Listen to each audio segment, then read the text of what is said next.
We're going to talk about your immune system and how it can be enhanced to fight viral infections. Welcome to True Health Tuesdays. So, the first thing you have to understand is that there are two parts to your immune system. And we're going to talk about here the two parts to your immune system. There is the innate immune system, which as you can see right here, and the adaptive immune system. Now, the adaptive immune system is the part of your immune system that remembers previous infections. We're actually not going to talk about that today. That's the part of your immune system that is related to getting antibodies when you are infected with a virus. No, what we're actually going to talk today is about the innate immune system. The innate immune system is programmed to be able to determine the difference between self and a foreign invader without previous exposure. It's very important in terms of viruses that you have never seen before.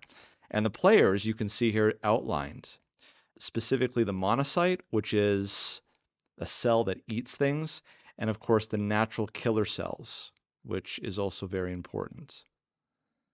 One of the major components of the innate immune system is something called interferon, or IFN. Interferon is an amazing product. It's an amazing product that your body makes, and it is designed specifically to inhibit and to prevent viral infections from taking over your body. Such to the point that if you want to have a viral infection to happen, the virus has to come up with a way of getting around this system. Okay, this is like the major fence around a facility. If you want to break into this facility, you have to find a way to get through this fence. This interferon is the fence that prevents viral infections. And so it's important that viruses come up with a way to try to get around this. Let's talk a little bit about that.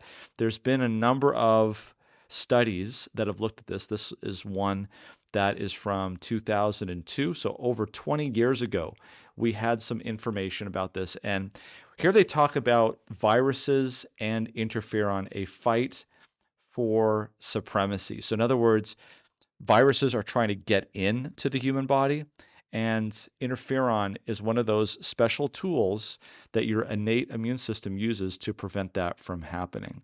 Let's read a little bit about this from this paper that was published in Nature. They say here that type 1 interferons are a group of antiviral cytokines that are induced during viral infections by viral replication products, such as double-stranded RNA.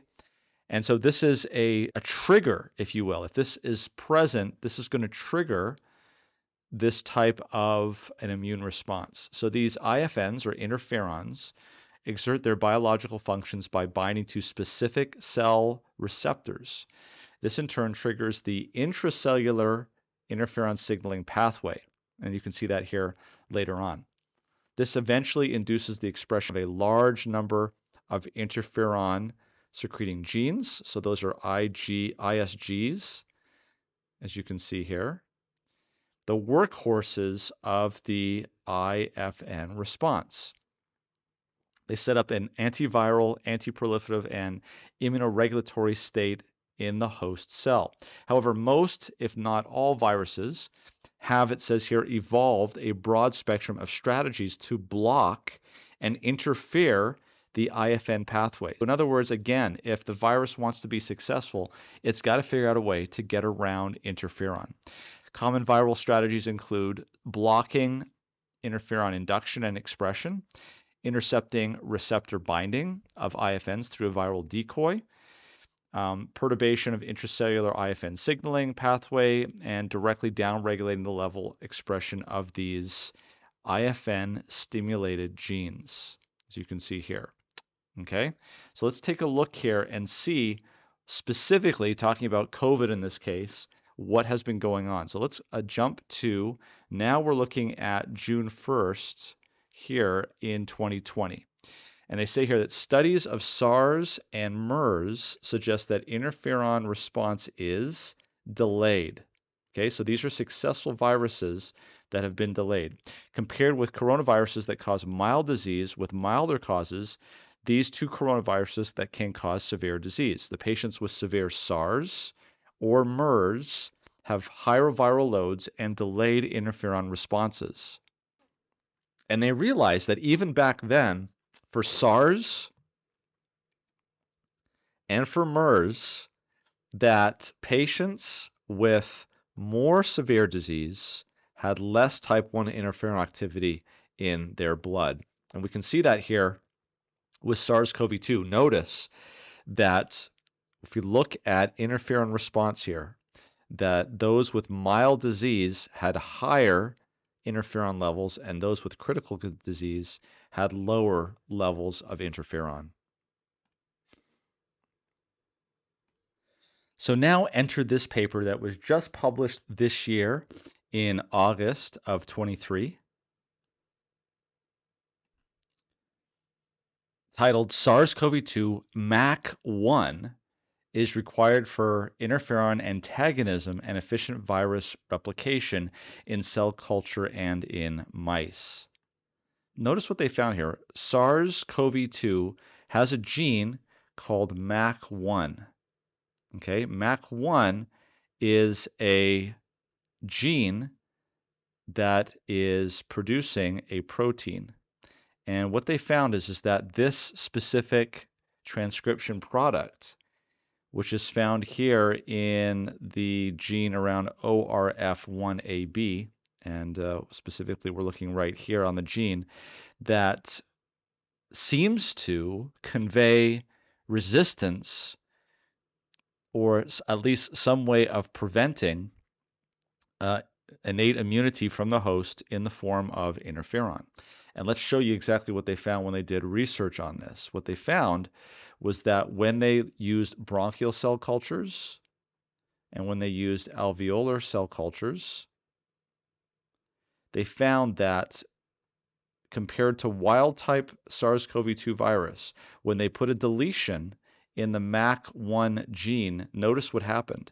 There was higher levels across the board in all of these, in both the bronchial cell cultures and also in the alveolar cell cultures. Notice all of these had higher levels of interferon when they deleted that portion of the MAC1 gene. They also found in those situations that the SARS-CoV-2 virus was able to be cleared faster when they had higher levels of interferon. Of course, the question is could interferon be a potential treatment in the treatment of SARS-CoV-2? Here's a paper that was published recently in the New England Journal of Medicine back in February of 2023. And it was a randomized controlled trial looking at 1,951 subjects. And in the subjects, there was 83% of them which were vaccinated and about 17% which were not. And they basically gave a single injection subcutaneously of interferon lambda or placebo. And they wanted to see whether or not it would prevent hospitalization or ER visits in people who had outpatient COVID-19 that presented within 7 days. So again, hospitalization or ED visits within 28 days of coming down with SARS-CoV-2. And what they found was that when they looked at the relative risk in the placebo group, 57 out of 1,018 had to go to be hospitalized or go to the emergency room within 28 days, whereas those that were given interferon lambda, in other words, a way to boost up and increase interferon levels, notice that there was a reduction of almost 50%. Now, the absolute risk reduction is simply the difference between these two, which was 2.9%, which translates into a number needed to treat of 35, which is not bad. A 35 number needed to treat to prevent one hospitalization or ER visit within 28 days. That's pretty good. Now, if we look at the breakdown on this, the question is, of course, does this work for those that are vaccinated and unvaccinated? And the answer is yes. Okay, so remember that 83% of the subjects in this group had at least one injection of a vaccine. That's how they counted vaccinated. At least one shot of a vaccine at any time in their previous history. So if we looked at those, 4.6% of those people had to, in the placebo group, become hospitalized or go to the emergency room. Those that got pegylated interferon, that dropped down to 2.4%. Okay? Whereas in the unvaccinated arm, there was 10.2% that needed to be hospitalized or go to the emergency room in that group, whereas when they got the interferon, it dropped down to 4.2%. So again, a reduction. In other words, there was a reduction in both groups equally. And this worked, in other words, whether or not you were vaccinated or not. And again, if we look at hospitalization or death, COVID-19, you can see here going from placebo to the pegylated interferon lambda, a reduction. Whereas when they got this single dose of a subcutaneous injection, you can see here that it went from placebo to pegylated interferon. There was hardly any difference in terms of adverse events. And so the results of this trial showed that the risk of COVID-19 related hospitalization or an ED visit was approximately 50% lower in the interferon group than in the placebo group. Results were consistent regardless of vaccination status. And the safety showed that the incidence of adverse events was similar in the two groups. Of course, we talked about this earlier, and that is that how important it is that interferon be secreted. And in this randomized controlled trial, we showed here how giving exogenous or extra out-of-body supplementation of interferon could be beneficial. The question is, of course, is whether or not we could do this naturally by just telling the body to produce more interferon. And there's an interesting study that was published a number of years ago showing that hyperthermia, so getting someone's temperature up to 39 degrees centigrade, could do the same thing. They say here 39 degrees centigrade in human volunteers by immersion in warm water rapidly alters the cell populations in the peripheral blood. In addition to granulocytosis, there is an alteration in the normal ratios among T lymphocyte subsets. Now notice here that a temperature threshold of 39 degrees centigrade was able to produce 10-fold more interferon than cells withdrawn at basal core body temperatures. And take a look at this graphically. So you can see here that once it reached 39 degrees, there was a massive increase in the amount of interferon. And you may think that this is actually new information, when in fact, this has been going on for some period of time. And I draw your attention here to the Battle Creek Sanitarium back in the 1900s, where a lot of this stuff was being pioneered by luminaries in the field. This was the ability of increasing the body temperature using a hot bath, as you can see here. And by the way, this is in the same sanitarium. This is a light therapy, which of course is very near and dear to my heart because we've talked about light therapy as well. Here we can see bath attendants at the Battle Creek Sanitarium in 1890. And you can see here that it obviously took a lot of work to do this. Here we can see more hydrotherapy being applied. These are hot towels that are being applied to the human body to increase the core body temperatures, to induce these sorts of things. Of course, they didn't know about interferon at that time, but they knew that increasing the body temperature seemed to have an effect on getting rid of viral infections. Some of the famous guests that would come to the Battle Creek Sanitarium, people like Amelia Earhart, the actor who played Tarzan in the early series, Sojourner Truth, C.W. Post, who of course was the inventor of Post cereals, along with, of course, the Battle Creek Sanitarium medical director, who was John Harvey Kellogg, but also presidential People also came to the Battle Creek Sanitarium, people like Eleanor and Teddy Roosevelt, Mary Todd Lincoln, Henry Ford, for one, George Bernard Shaw, and John D. Rockefeller. Now, of course, all of this was going on, and they were looking at this. And of course, when the 1918 pandemic rolled around, there was obviously a thrust to see whether or not this would work for that as well. And there was a gentleman by the name of Wells Rubel, who was a physician at the sanitarium in the Northeast in Boston, who saw this as an opportunity to use this type of hydrotherapy to increase the body temperature and to have this effect. I don't think he knew that he was increasing interferon at the time. I don't think they knew about that. But he said here, and he published in this journal article called Life and Health, which we'll put a link to in the description here. You can actually find it on the internet as well.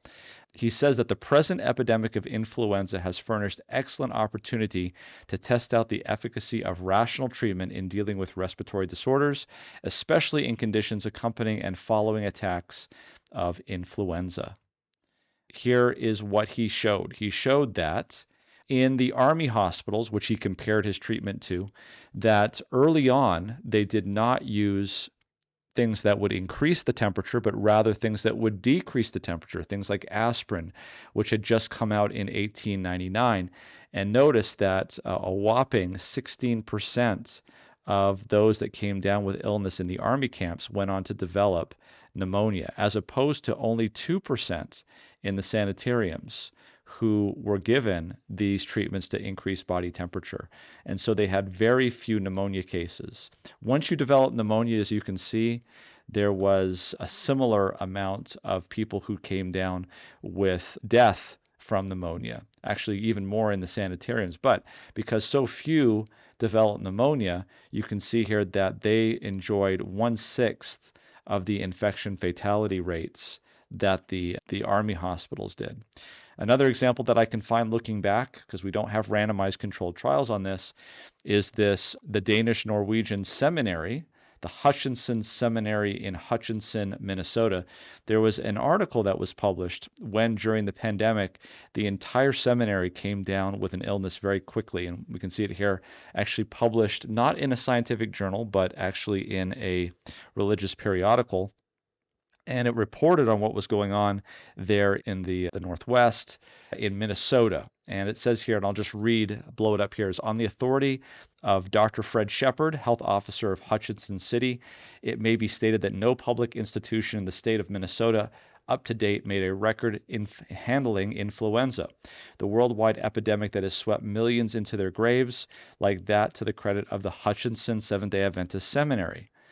It goes on to say that the seminary, with 120 of its 180 students and teachers housed under one roof, was invaded by the malady 3 weeks ago.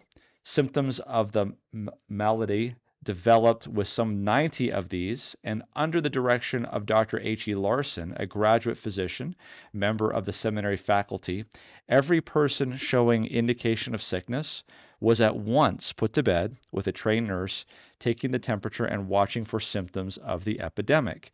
If those symptoms developed, the patient was required to remain in bed. There were so in other words, there was isolation here. Okay, there were no drugs to be given, but with complete rest and quiet when a carefully regulated and fomentations. Now that's the term that we use for putting hot towels on the chest, and it was applied to the throat, chest, and the abdomen. The treatment is almost in every case reduced the temperature of the patients in a day or so, and they were apparently well, but they did not end the matter with them. The next danger was that of relapse. To guard against this, every patient was required to remain abed from to 5 days after apparent full recovery, according to the state of their flu affliction. As a result of this system of handling a disease that is scoring thousands of victims every day, there has not been one case that could have been called serious or a single death in the seminary, although there were more than 90 persons affected. The record is remarkable. It makes the ordinary methods of dealing with the flu appear irrational. We will add that we were indeed thankful to God for his protecting care and for the untiring efforts of Sister Louise Knudsen, our seminary nurse, and for the assistance of the other nurses and helpers. Notice here that it wasn't just a matter of passing out meds. This was very labor intensive to do this kind of work. The hydrotherapy treatments under the blessings of God are indeed helpful, as is recognized by this article. So they put a lot of emphasis here on the hydrotherapy. This just wasn't them doing this. This is also being studied and researched around the world. And there was an Austrian psychiatrist by the name of Julius Wagner-Jauregg who found in his observations that patients in his insane asylum who had come down with neurosyphilis seemed to get better when they had a fever. And so he had an idea of actually infecting them on purpose with the benign version of malaria that would give high fevers. That was Vivax and Falciparum vivax, basically. And so when he infected these patients with malaria, they developed very high fevers. But notice that there were other ways of doing this. This is a paper that was published back in 2013 reviewing this. He would also use the immersion of an individual in a hot bath or placing him in a heat cabinet. And it says here that Wagner-Jauregg's therapy was highly admired and was used on neurosyphilis cases well into the 1950s. However, with introduction of penicillin in 1928, fever therapy effectively ended. In other words, they found an equally effective way of treating this through medications that was a lot less labor intensive. And actually, as it turns out, he won the Nobel Prize in Medicine. You can see him right here, actually infecting a neurosyphilis case here with the blood of somebody who was infected with malaria. And of course, the high heat and fevers would cause the induction of interferon, which would eventually kill the syphilis. And for that, he won the Nobel Prize in Medicine in 1927 for his work showing that heat could actually treat and cure disease. And this is what he did the work on in 1917. This is right before the pandemic of 1918 in Austria. He did this. So we said, though, that he won the Nobel Prize in 1927. In 1928, ironically, the very next year, there was the discovery of penicillin.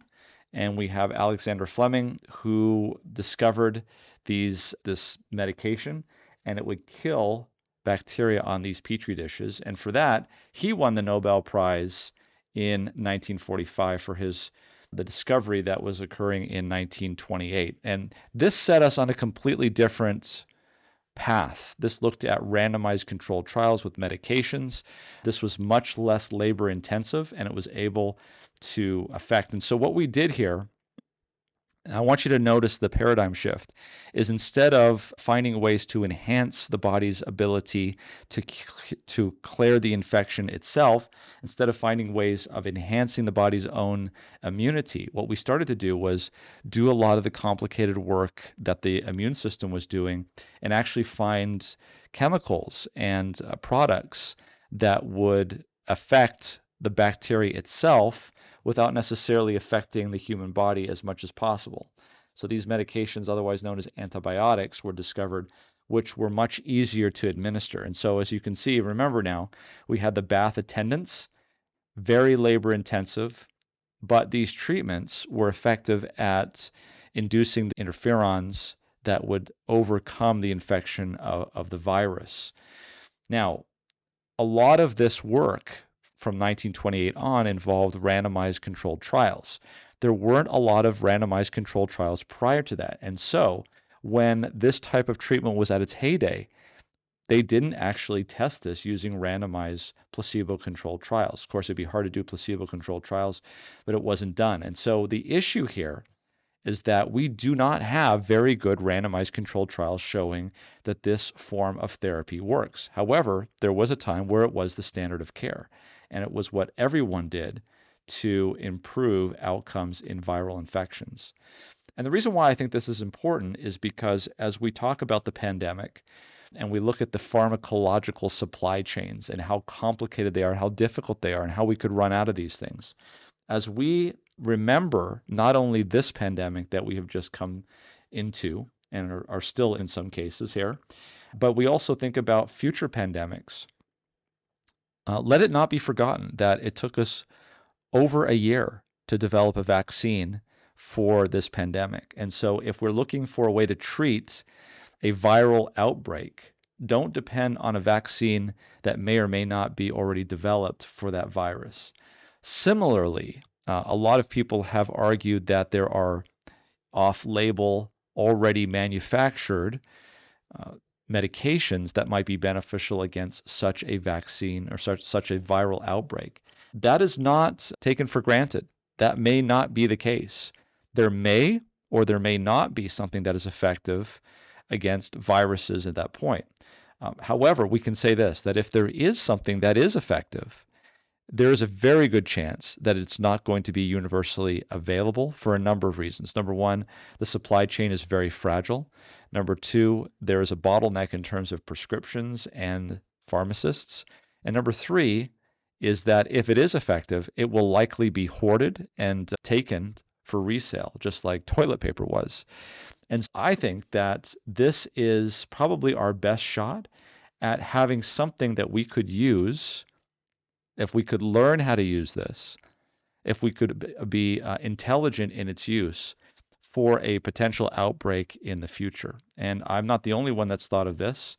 There is a gentleman by the name of Bruce Thompson who has also studied the protocols of hydrotherapy going back to the John Harvey Kellogg days and has put together a beautiful website called Hydro for COVID.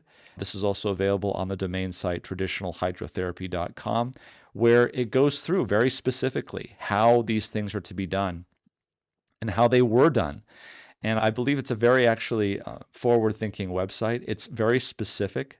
It says that this type of therapy is to be used in addition to standard medical care. It's not to be used as an alternative to standard medical care. It uses heat to enhances the body's ability to fight off the coronavirus in the early stages of infection. I would say that since this is stimulating your body's ability to create interferon, that this not only works for COVID-19, but just about any viral illness that would require interferon. And this, I think, is really important. They also go on and state here how fomentations are to be used. And for those of you that are interested, there is also the book published by John Harvey Kellogg on rational hydrotherapy. It was published in 1918, ironically, right when the pandemic hit. And it was, interestingly, over 1,000 pages long, so very complicated. Now, there are people that are looking at this, and this was published in Medical Hypotheses back in 2021, Hydrotherapy in Prevention and Treatment of Mild to Moderate Cases of COVID-19. Again, there has not been any randomized controlled trials published on this mode of therapy, but there should be. I think that this is something that should definitely be investigated.